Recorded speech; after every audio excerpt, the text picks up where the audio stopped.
வாழ்க்கையின் பெரும் பயமே பலருக்கு எதிர்காலத்தை குறித்துதான். என் வாழ்க்கை என்னவாக மாறப்போகிறது, என் எதிர்காலம் எதை நோக்கி நகர்ந்து கொண்டிருக்கிறது, எதை பெறப்போகிறேன், எதை இழக்கப் போகிறேன், எதினிடத்திலே வந்து சேரும், எதை நான் விட்டு பிரிவேன், என் பொருளாதார நிலைமை என்னவாக மாறும் என்ற பல பயம், பல கேள்விகள் எதிர்காலத்தை குறித்து பலரை நகர விடாமல் கவலைக்குள்ளாக்கக்கூடிய சூழலை பார்க்கிறோம்.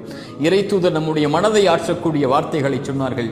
எந்த ஒரு ஆத்மாவும் இந்த உலகத்திலிருந்து மரணித்து விடாது, அதனுடைய வாழ்வாதாரத்தை முழுமையாக்காமல் எனக்கும் உங்களுக்கும் எழுதப்பட்ட கடைசி சொட்டு தண்ணீரை நானும் நீங்களும் அருந்தாமல் இந்த உலகத்தில் இருந்து பிரிந்து விட மாட்டோம். நமக்காக எழுதப்பட்டதை நாம் அடைந்தே தீர்வோம். நம்மிடத்திலிருந்து யாரும் பறித்து விட முடியாது. இறைவனால் முடிவு செய்யப்பட்ட பாதையில் ஏன் பயம் நகர்வதற்கு, ஏன் கவலை? நடப்பவை நடந்தே தீரும். இறைவன் இதை துவங்கும் போது நம்மோடு தான் இருந்தான், முடியும் வரை நம்மோடு தான் இருப்பான். நடப்பவை, அமைக்கப்பட்டவை நம்முடைய பாதையில் நலவாகவே அமைக்கப்பட்டிருக்கிறது என்ற நம்பிக்கையில் முன்னேறுங்கள். இறைவன்